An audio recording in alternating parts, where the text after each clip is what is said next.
ಆತ್ಮೀಯ H16 news ಅರ್ಥಾತ್ ಹೇ ಸೀತಾರಾಮಗೆ ಸ್ವಾಗತ. ನಾನು ನಿಮ್ಮವ MI ಅಥವಾ ಮಲ್ಲಪ್ಪ ಜೋತ. ಈ ದಿನ ವಿಶೇಷವಾಗಿ ನಿನ್ನೆ ಘಟಿಸಿದ ಕನ್ನಡ ಸಾಹಿತ್ಯ ಪರಿಷತ್ತು ಜಿಲ್ಲಾ ಘಟಕ ಬೆಳಗಾವಿಯವರಿಂದ ನಡೆದಂಥ ಒಂದು ಪುಸ್ತಕ ಲೋಕಾರ್ಪಣೆ. ಯಾವ ಪುಸ್ತಕ, ಏನು, ಎಂತು, ಯಾಕೆ ಬಿಡುಗಡೆ ಆಯಿತು, ಅದ್ರ ಉದ್ದೇಶ ಏನು ಕಾರಣ, ಅದ್ರ ಬರೆದವ್ರು ಯಾರು ಅಥವಾ ಸಂಪಾದನೆ ಮಾಡಿದವ್ರು ಯಾರು ಎಂತು ನಮ್ಮ ಜನ ತಿಳಿಬೇಕಾಗ್ಯದ. ಆ ಎಲ್ಲ ದೃಷ್ಟಿ ಇಟ್ಕೊಂಡು ಜೊತೆಗೆ ಅದರಲ್ಲಿ ಏನದ ಅಂದರೆ ವಿಶೇಷತೆ ಏನದ ಪುಸ್ತಕದಲ್ಲಿ ಅನ್ನೋದು ಸಹ ತಿಳ್ಕೊಳ್ಳೋದು ಇವತ್ತು ಭಾಳ ಪ್ರಮುಖ. ಈ ನೆಲೆಯಲ್ಲಿ ನಮ್ಮ ಆ ಸಭೆಗೆ ಭೇಟಿಯಾಗಿ ಒಬ್ಬ ಸನ್ಮಾನಿತರಾಗಿ ಜೊತೆಗೆ ಒಬ್ಬ ತಾಲೂಕಾ ಮಟ್ಟದ ಸಾಹಿತ್ಯ ಪರಿಷತ್ತಿನ ಸಂದರ್ಭದಲ್ಲಿ ಅಧ್ಯಕ್ಷರಾಗಿ ತಮ್ಮದೇ ಆದ ಒಂದು ವಿಶಿಷ್ಟ ಗುಣ ಪಡೆದಂಥ ನಮ್ಮ ಬೆಳಗೇರಿಯವರು ಆ ಇಡೀ ಸಭೆಯಲ್ಲಿ ಏನೇನು ನಡೀತು, ಏನಿಲ್ಲ, ಯಾಕೆ ಕರೆದು ಎಲ್ಲರೂ ಇವತ್ತು ನಿಮಗೆ ಪೂರ್ತಿಯಾಗಿ ಹೇಳ್ತಾ ಇದ್ದಾರೆ. ಅದರ ಮಧ್ಯದಾಗ ಅವ್ರಿಗೆ ಒಂದಷ್ಟು ಸಣ್ಣದಾದ ಪ್ರಶ್ನೆ ಏನಪ್ಪ ಅಂತಂದ್ರೆ, ಈ ಆಮಂತ್ರಣ ಪತ್ರಿಕೆ ಮೂಲಕ ನಿಮಗೆಲ್ಲ ಕರೆ ಕೊಟ್ಟಿದ್ದಾರೆ. ಏನು ಕಾರಣಕ್ಕೆ ಕರೆ ಕೊಟ್ಟಿದ್ದಾರೆ ನಿಮ್ಗೆ ಈಶ್ವರಚಂದ್ರ ಬೆಳಗೇರಿಯವರ? ಸರ್ ನಮಸ್ಕಾರ. ಕನ್ನಡ ರಾಜರಾಜೇಶ್ವರಿ ಕೃಪೇಂದ್ರಿ ಮೈಸೂರು ಅರಮನೆಯಲ್ಲಿ ಹುಟ್ಟಿ ನಾಡಿನಾದ್ಯಂತ ಕನ್ನಡ ಕಸ್ತೂರಿಯ ಪರಿಮಳವನ್ನು ಪಸರಿಸಿ ಮೆರೆದು ಕನ್ನಡ ಸಾಹಿತ್ಯ ಪರಿಷತ್ತು ಸರ್. ಈ ತಾಲೂಕಾ ಸಮ್ಮೇಳನ, ಗ್ರಾಮ, ಹೋಬಳಿ, ಪಟ್ಟಣಗಳಲ್ಲಿ ಮತ್ತು ಜಿಲ್ಲಾ ಸಮ್ಮೇಳನಗಳನ್ನು ಆಯೋಜನೆ ಮಾಡಿದಂಗೆ ನಮ್ಮ ಬೆಳಗಾವಿ ಜಿಲ್ಲೆಯೊಳಗೆ 50 ಜಿಲ್ಲಾ ಹಾಗೂ ತಾಲೂಕು ಸಮ್ಮೇಳನಗಳನ್ನು ಏರ್ಪಡಿಸಿದ್ದು. ಅವರ ಎಲ್ಲ ಸರ್ವಾಧ್ಯಕ್ಷರ ಭಾಷಣಗಳನ್ನು ಕ್ರೋಢೀಕರಿಸಿರಿ ಈ ನುಡಿಸಿರಿ ಅನ್ನುವಂಥ ಒಂದು ಸಂಪಾದನಾ ಕೃತಿಯನ್ನು ಸಂಪಾದನೆ ಮಾಡಿದವರು ನಮ್ಮ ಜಿಲ್ಲಾಧ್ಯಕ್ಷ ಅಂತ ಶ್ರೀಮತಿ ಮಂಗಲಕ್ಕ ಶ್ರೀಶೈಲ ಮೆಟ್ಗೋಡ್ ಬೈಲಂಗಲ್ದವ್ರು. ಅವರು ನಿಮ್ಮ ಏನು ಬೆಳಗಾವಿ ಜಿಲ್ಲಾ ಸಾಹಿತ್ಯ ಅಧ್ಯಕ್ಷರೇ. ಅವರು ಎಲ್ಲ ಸರ್ವಾಧ್ಯಕ್ಷರ ಭಾಷಣಗಳನ್ನು ಕ್ರೋಢೀಕರಣ ಮಾಡಿ ತಾಲೂಕು ಮಟ್ಟಗಳಲ್ಲಿ ಆಗಿರ್ಬೋದು, ಜಿಲ್ಲಾ ಮಟ್ಟಗಳಲ್ಲಿ ಆಗಿರ್ಬೋದು, ಹೋಬಳಿ ಮಟ್ಟಗಳಲ್ಲಿ ಆಗಿದ್ರು ಎಲ್ಲ ಸರ್ವಾಧ್ಯಕ್ಷರ ಭಾಷಣಗಳನ್ನು ಕ್ರೋಢೀಕರಣ ಮಾಡಿ ಇದೊಂದು ಸಂಪಾದನಾ ಕೃತಿ ಸುಮಾರು 770 ಪುಟದ ಒಂದು ಬೃಹತ್ ಗ್ರಂಥವನ್ನು ನಿನ್ನೆ ಲೋಕಾರ್ಪಣೆ ಮಾಡಿದ್ದಾರೆ ಕನ್ನಡ ಸಾಹಿತ್ಯ ಭವನದೊಳಗೆ. ಈ ಒಂದು ನೀವು ಕನ್ನಡ ಭವನದಾಗ ಅಡ್ಡಿಲ್ಲ ಈ ಒಂದು ಸಮ್ಮೇಳನದಲ್ಲೇ ಮತ್ತೇನೇನು ಘಟಿಸ್ತಿದ್ರ ಜೊತೆಗೆ ಮತ್ತೇನು ನಿಮಗೆ ಈ ಸಭೆಯಲ್ಲಿ ಒಂದು ವಿಶೇಷವಾದಂಥ ಸರ್ ವಿಶೇಷ ಅಂತಂದ್ರೆ ಸರ್, ಕನ್ನಡ ಭವನದೊಳಗೆ ಈ ಕಾರ್ಯಕ್ರಮ ರೀ ಮಕ್ಕಳ ಒಂದು ಪ್ರಾರ್ಥನೆ, ರೈತಗೀತೆ, ನಾಡಗೀತೆಯಿಂದ ಪ್ರಾರಂಭ ಆದ ನಂತರ ಸರ್ ಈ ಕಾರ್ಯಕ್ರಮವನ್ನು ರೀ ಉದ್ಘಾಟನೆ ಮಾಡಿ ಪುಸ್ತಕ ಬಿಡುಗಡೆ ಮಾಡಿದವ್ರು ರೀ ನಮ್ಮ ಬೆಳಗಾವಿ ಜಿಲ್ಲಾ DC ಅವ್ರು ರೀ, ಜಿಲ್ಲಾಧಿಕಾರಿಗಳ ಅಂತ ರೀ ಮೊಹಮ್ಮದ್ ರೋಷನ್ ಅಂತೇಳಿ ಸರ್. ಇನ್ನೂ ತಾರುಣ್ಯ ಅದ್ರೊಳಗೆ ಅದಾರ ರೀ. ಅವ್ರದ್ದು ಮಾತೃಭಾಷೆ ಕನ್ನಡ ಅಲ್ಲ ರೀ, ಹೈದರಾಬಾದ್ನವ್ರು ರೀ. ಆದರೂ ಕನ್ನಡದ ಬಗ್ಗೆ ಇಷ್ಟು ಕಕ್ಕುಲಾತಿ ಐತಲ್ರಿ, ಅವ್ರು ಸ್ಪಷ್ಟವಾಗಿ ಮಾತಾಡಿದ್ರಿ. ಅವ್ರೇನಾದ್ರು ಕೃತಿ ಬಗ್ಗೆ ಅಥವಾ ಮತ್ತೇನೋದ್ರ ಬಗ್ಗೆ ಮಾತಾಡಿದ್ರು. ಅವ್ರು ಏನು ಹೇಳಿದ್ರಿ, ಕನ್ನಡದಲ್ಲಿ ರೀ ಪುಸ್ತಕಗಳು ಬರ್ತಾ ಇದಾವೆ, ಆದರೆ ಓದುವರು ಕಡಿಮೆ ಇದ್ದಾರೆ, ಓದುವ ಹವ್ಯಾಸವನ್ನು ಬೆಳೆಸಿಕೊಳ್ಳಬೇಕು ಅನ್ನುವಂಥ ಮಾತನ್ನು ಹೇಳಿದರು. ನಾನು ಕನ್ನಡ ಕಲಿಯದೆ ಹೋದರೂ ಸಹಿತ ಈಗ ಜಿಲ್ಲಾಧಿಕಾರಿಯಾಗಿ ಬಂದಾಗೆಂದರೆ ದಿವಸ ನಾನು 10 ಪುಟಗಳಷ್ಟಾರು ನಾನು ಓದ್ತೇನೆ. ಅಂದರೆ ನಾನು ಕನ್ನಡದ ಬಗ್ಗೆ ಒಂದು ಕಕ್ಕುಲಾತಿ, ಹಾಗೆಲ್ಲರೂ ಕನ್ನಡದ ಪ್ರೇಮವನ್ನು ಬೆಳೆಸಿಕೊಳ್ಬೇಕು ಅಂತ ಕರೆ ನೀಡಿದ್ರಿ. ಮತ್ತು ಏನೇ ಕೆಲವು ನಿಂತಂಥ ಯಾವ ಕಾರ್ಯಗಳಿದ್ದರೂ ಕೂಡ ರೀ ಅದನ್ನು ನಾನು ಮಾಡಿಸ್ತೀನಿ. ಯಾಕಂದರೆ ಏನು ಕೆಲವೊಬ್ಬ ಕನ್ನಡಕ್ಕಾಗಿ ಏನು ಮಾಡಬೇಕು, ಕನ್ನಡ ಭವನ ನಿರ್ಮಾಣ ಮಾಡೋದಾಗಲಿ ಅದೇನೇ ಸಹಿತ ನನ್ನ ಅಧಿಕಾರ ನಾನು ಪ್ರಾಮಾಣಿಕ ಪ್ರಯತ್ನ ಮಾಡ್ತೀನಿ ಅಂತ ಉದ್ಘಾಟನೆ ಮಾಡಿ ಮಾತಾಡಿದ್ದಾರೆ.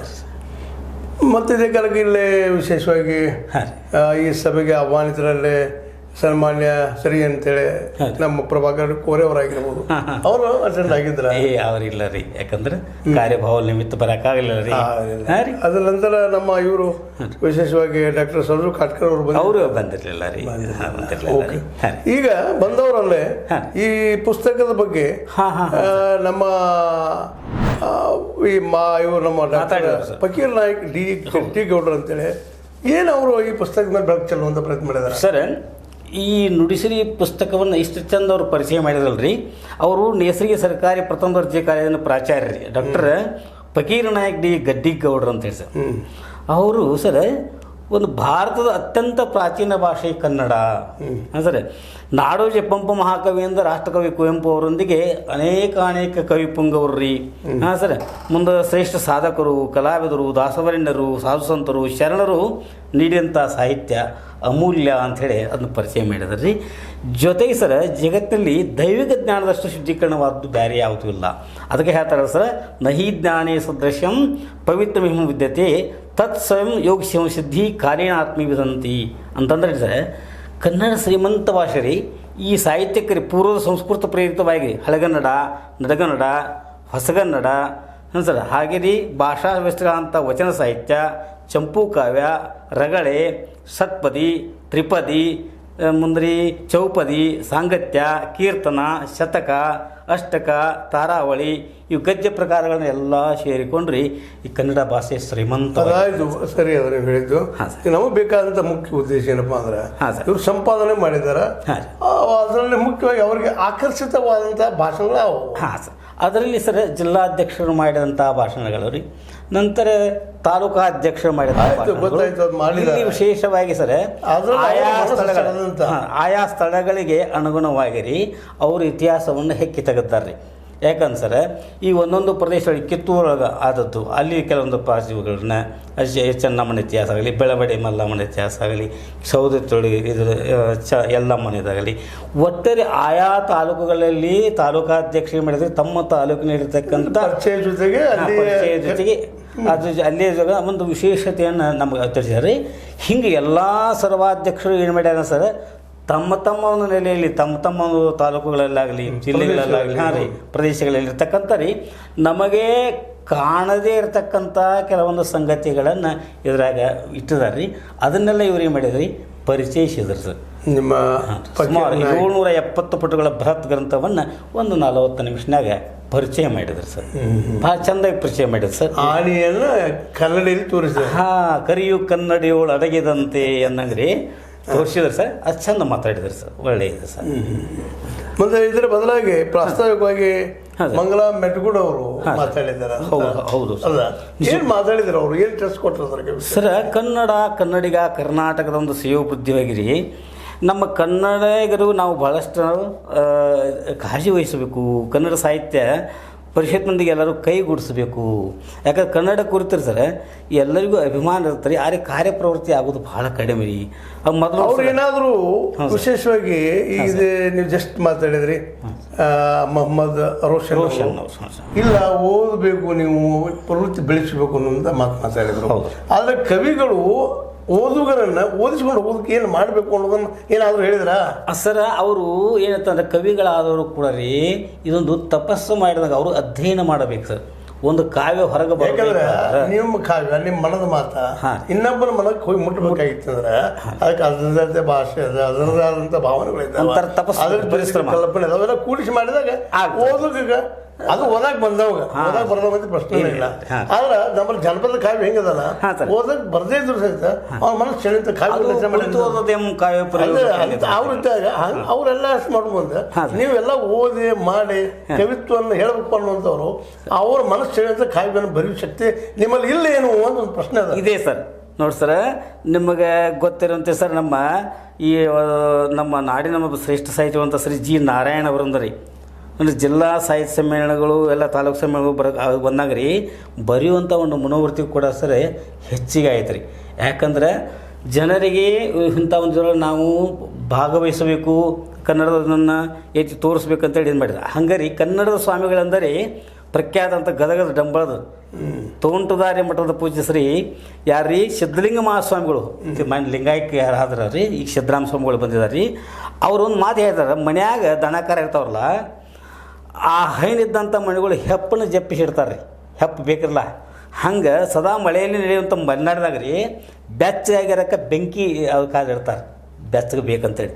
ಹಂಗೆ ರೀ ನಾವು ಗಡಿ ಭಾಗದವರು ವಿಶೇಷವಾಗಿ ಬೆಳಗಾವಿ ಜಿಲ್ಲೆಯವ್ರು ಏನು ಮಾಡಿದ್ರೆ ಕನ್ನಡತನವನ್ನು ಕಾಪಾಡಿಕೊಳ್ಳಬೇಕಾಗ್ರಿ ಅವ್ರು ಎಲ್ಲ ದೃಷ್ಟಿಯಿಂದ ತನು ಮನ ಧನದಿಂದ ರೀ ಧೈರ್ಯಶೀಲರಾಗಿ ನಾವು ಇಲ್ಲಿ ಹೋರಾಡಬೇಕು ಅನ್ನೋಂಥ ಮಾತನ್ನು ಹೇಳ್ತಾರೆ. ಯಾಕೆ ಮಾತನ್ನು ಹೇಳ್ತಾ ಇದ್ದೀನಿ ಅಂದರೆ ನಮ್ಮಲ್ಲಿ ಗಡಿ ಭಾಗ ಇರಲಿ, ವಿಶೇಷ ಗಡಿ ಭಾಗದಲ್ಲಿ ಮರಾಠಿ ಪ್ರಭಾವ, ಇನ್ನೊಂದು ಕಡೆ ತಮಿಳು ಬೇರೆ ಬೇರೆ ಭಾಷೆಗಳ ಮತ್ತು ಭಾಷೆ ಇದಾವಿಲ್ಲ ಅಂತಲ್ಲ. ಹೌದು. ಆದ್ರೆ ನಾವು ಏನು ಮಾಡ್ತಾ ಇದ್ದೀವಪ್ಪ ಅಂದ್ರೆ ನಮ್ಮ ಮಕ್ಕಳಿಗೆ ಸರಿಯಾಗಿ ಇತ್ತೀಚಿನ ದಿನದಲ್ಲಿ ಓದನ್ನ ಕಲಿಸ್ತಾ ಇಲ್ಲ, ಓದಲಿಕ್ಕೆ ಬರ್ತಾ ಇಲ್ಲ. ಅಂತ ಮಕ್ಕಳಿಗೆ ನೀವು ಕವಿಗಳಾದಂಥವ್ರು ಹೆಂಗೆ ಮುಟ್ಟುವಂತ ಪ್ರಯತ್ನ ಮಾಡ್ತೀರಿ ಸರ್? ಅದ್ರ ಬಗ್ಗೆ ಏನಾದ್ರು ಚರ್ಚೆ ಆಯ್ತಲ್ಲ ಸರ್? ಮುಖ್ಯವಾಗಿ ರೀ ಕನ್ನಡದ ಕಕ್ಕುಲಾಚಿದ್ದವರು ಮೊದಲು ತಮ್ಮ ಮನೆಗಳಲ್ಲಿ, ಯಾಕಂದ್ರೆ ಮನೆಯ ಮೊದಲ ಪಾಠಶಾಲೆ ಇಲ್ಲಿಂದಲೇ ಅವರು ಕನ್ನಡಕ್ಕಾಗಿ ತಮ್ಮ ಒಂದು ಹಂಬಲ ಶುರು ಆಗ್ಬೇಕ್ರಿ.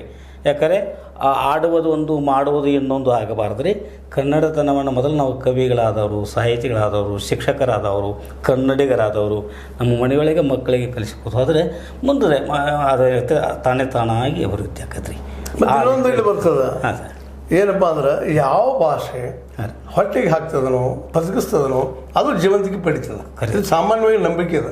ಇದರ ಬದಲಾಗಿ ಏನಾದರೂ ನಮ್ಮ ಮಂಗಲ ಮೆಟ್ಗೂಡವರಾಗಿರ್ಬೋದು ಅಥವಾ ನಮ್ಮ ಫಕೀರ್ ನಾಯ್ಕ್ ಡಿ ಗಡ್ಡಿಗೌಡರಾಗಿರ್ಬೋದು ಸರ್, ಇವ್ರು ಇಂಥ ಏನು ಸಲಹೆಗೆ ಕೊಟ್ಟನ್ಸರೆ ನಮ್ಮ ಸಭೆಯ ಅಧ್ಯಕ್ಷತೆಯನ್ನು ವಹಿಸಿಕೊಂಡವರು ತಮಗೆಲ್ಲ ಗೊತ್ತಿದ್ದು ಡಾಕ್ಟರ್ ಮನು ಬಳಿಗಾರ್ ಅವರು.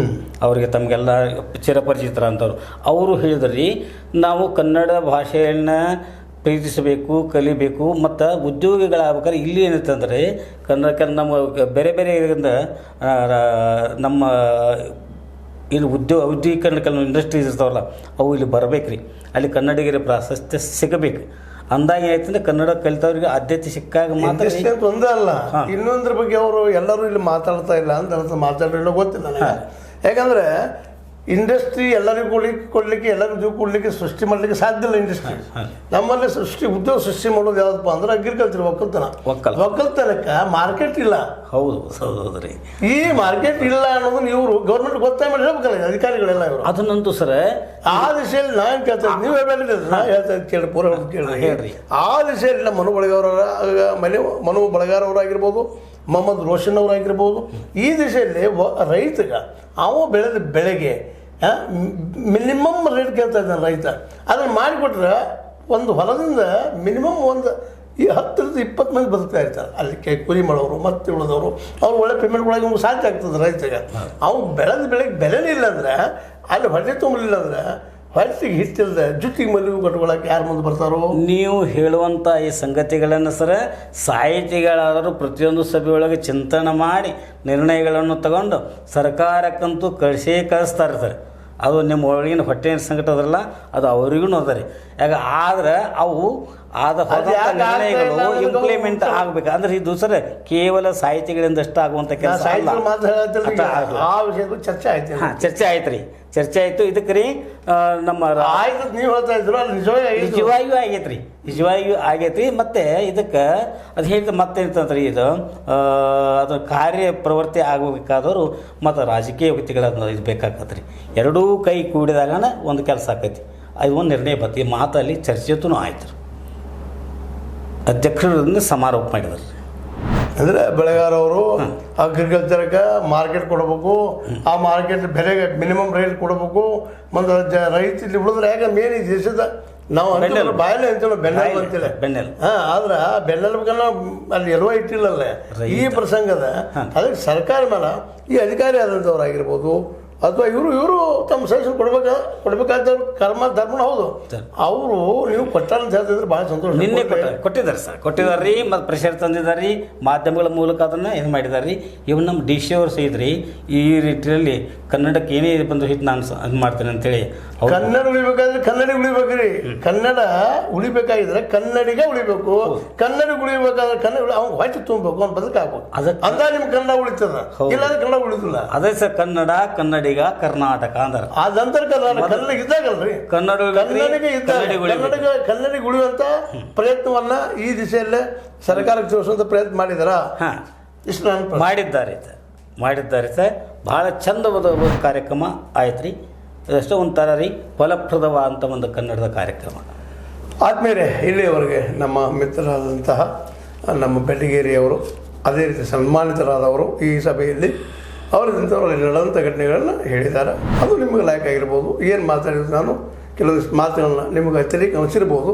ಬಟ್ ವಾಸ್ತವವಾಗಿ ಕನ್ನಡಿಗ ಉಳಿದಾಗ ಮಾತ್ರ ಕನ್ನಡ ಉಳಿತದೆ. ಕನ್ನಡ ಉಳಿಲಿಲ್ಲ ಅಂದ್ರೆ ಕನ್ನಡ ಹೆಂಗೆ ಉಳಿತದೆ? ಬೋಧನೆ ಮಾಡೋದು ಭಾಳ ಸುಲಭ. ಕನ್ನಡ ಕಲೀರಿ ಅಂತೇಳಿ ಕಲಿಯೋದಕ್ಕೆ ವ್ಯವಸ್ಥೆ ಬೇಕಾಗ್ತದೆ, ಬದುಕೋದಕ್ಕೆ ವ್ಯವಸ್ಥೆ ಬೇಕಾಗ್ತದೆ. ಆ ದಿಶೆಯಲ್ಲಿ ನಮ್ಮ ಸರ್ಕಾರಕ್ಕೆ ನಮ್ಮ ಡಿ ಸಿ ಅವರಾಗಿರ್ಬೋದು, ಅಥವಾ ಮನು ಬಳೆಗಾರ್ ಅವರಾಗಿರ್ಬೋದು, ಅಥವಾ ನಮ್ಮ ಮಂಗಲ ಮೆಟ್ಗುಡವರಾಗಿರ್ಬೋದು, ಅದೇ ಕಾಲಕ್ಕೆ ಫಕೀರ್ ನಾಯ್ಕ್ ಡಿ ಗೌಡ್ರ ಅಂತವರು ಆಗಿರ್ಬೋದು, ಇವರೆಲ್ಲ ತಿಳಿಸುವಂಥ ಕೆಲಸವನ್ನು ಮೇಲೆ ಮಾಡಿದರೆ ಮತ್ತು ಆ ರೀತಿ ಸರ್ಕಾರ ಸ್ಪಂದಿಸಬೇಕಾದಕ್ಕೂ ಸ್ಪಂದಿಸಿ ತಮ್ಮ ಒಂದು ಏನಪ್ಪ ಅಂದ್ರೆ ಈ ದಿಸೆಯಲ್ಲಿ ಪ್ರಯತ್ನ ಮಾಡಿದರೆ ಸ್ವಲ್ಪ ಕನ್ನಡ ಉಳಿಯುವಂಥ ಸಾಧ್ಯ ಇದಾವೆ. ಇಲ್ಲಪ್ಪ ಅಂದ್ರೆ ಹೊಟ್ಟೆಗೆ ಹಾಕಲಾರದ ಭಾಷೆ ಇತಿಹಾಸ ಗರ್ಭದಲ್ಲಿ ಹೋಗುವುದು ಅಷ್ಟ ಸತ್ಯ. ಇದನ್ನು ಬಿಟ್ಟು ಬೇರೆ ಹೇಳಬೇಕಾಗಿದ್ದು ಏನಿಲ್ಲ ಅಂತ ಹೇಳ್ತಾ ನುಡಿಸಿರಿ ಪುಸ್ತಕ ಲೋಕಾರ್ಪಣೆ ಮಾಡಿದ್ದು ಸಂತೋಷ ಪಡುವ ವಿಷಯ. ಮತ್ತು ಅದ್ರ ಜೊತೆಗೆ ಈ ಜಿಲ್ಲಾಧ್ಯಕ್ಷರು ಮತ್ತು ತಾಲೂಕು ಅಧ್ಯಕ್ಷರಾಗಿ ತಮ್ಮ ಭಾಷಣ ಮಾಡಿದವರು ಸಹಿತ ಅವ್ರು ರೆಕಾರ್ಡ್ ಆಗಿ ಉಳಿದ ಮುಂದಿನ ಜನರೇಷನ್ಗೆ ಅವ್ರು ಏನು ಮಾಡಿದ್ರು ಅಲ್ಲಿ ಕೆಲಸ ಅನ್ನೋದು ತೋರಿಸ್ಕೊಟ್ಟಿದ್ದು ನಿಜವಾಗಿಯೂ ಶ್ಲಾಘನೀಯ. ಅದನ್ನು ನಾವು ಮೆಚ್ಚಲೇಬೇಕಾಗ್ತದೆ. ಯಾಕಂದ್ರೆ ಇದೊಂದು ಪರಿಚಯಾತ್ಮಕ ಪುಸ್ತಕ ಇರಬೇಕಿದು. ಯಾಕಂದ್ರೆ ಏನೇನು ನಡೀತು ಏನಿಲ್ಲ ಅನ್ನೋದು ಈ ಒಂದು ಪುಸ್ತಕದಿಂದ ನಮಗೆ ಮುಂದಿನ ಜನರೇಷನ್ಗೆ ಸಿಗುವಂಥ ಕೆಲಸವನ್ನು ಮೆಟ್ಗುಡವ್ರು ಮಾಡಿದ್ದು ಅವ್ರಿಗೂ ಧನ್ಯವಾದಗಳನ್ನು ಹೇಳ್ತಾ, ಜೊತೆಗೆ ನಮ್ಮ ಮೊಹಮ್ಮದ್ ರೋಷನ್ ಅವರು ಡಿ ಸಿ ಅವರು ಈ ಎಲ್ಲ ದಿಶೆಯಲ್ಲಿ ರೈತರು ಉಳಿಬೇಕು, ರೈತನ ಜೊತೆಗೆ ಕನ್ನಡಿಗ ಉಳಿಬೇಕು, ಅವ್ರು ಉದ್ಯೋಗ ಸಿಗಬೇಕು, ಇಂಥ ದಿಶೆಯಲ್ಲಿ ಅವರು ಚರ್ಚೆ ಮಾಡ್ತಾ ಸರ್ಕಾರಗಳು ಒತ್ತಡ್ತಂದ್ರೆ ನಿಶ್ಚಿತವಾಗಿಯೂ ಇಂದಿಲ್ಲ ನಾಳೆ ಒಳ್ಳೆಯ ದಿನ ಬಂದಿದ್ದು ಅಂತ ಹೇಳ್ತಾ ಅದ್ರ ಜೊತೆ ಕನ್ನಡ ಉಳಿಯದೇ ಉಳಿತದೆ ಅನ್ನೋಂಥ ಭರವಸೆ ಇಟ್ಕೊಂಡು ಇಲ್ಲಿಗೆ ಮಾತು ಮುಗಿಸ್ತಾ ಇದ್ದೀನಿ. ನಿಮ್ಮ ಲೈಕ್ ಮಾಡಿ, ಶೇರ್ ಮಾಡಿರಿ, ಕಮೆಂಟ್ ಮಾಡೋ ಜೊತೆಗೆ ಸಬ್ಸ್ಕ್ರೈಬ್ ಆಗೋದು ನಿಲ್ಲಿಸಲಿಕ್ಕೆ ಹೋಗ್ಬೇಡ್ರಿ. F16 ನ್ಯೂಸ್ ಅರ್ಥಾತ್ ಚೇತನವಿದು ಸತ್ಯದ ಕೈಗಳಲ್ಲಿ ವಂದನೆಗಳು. ಧನ್ಯವಾದ.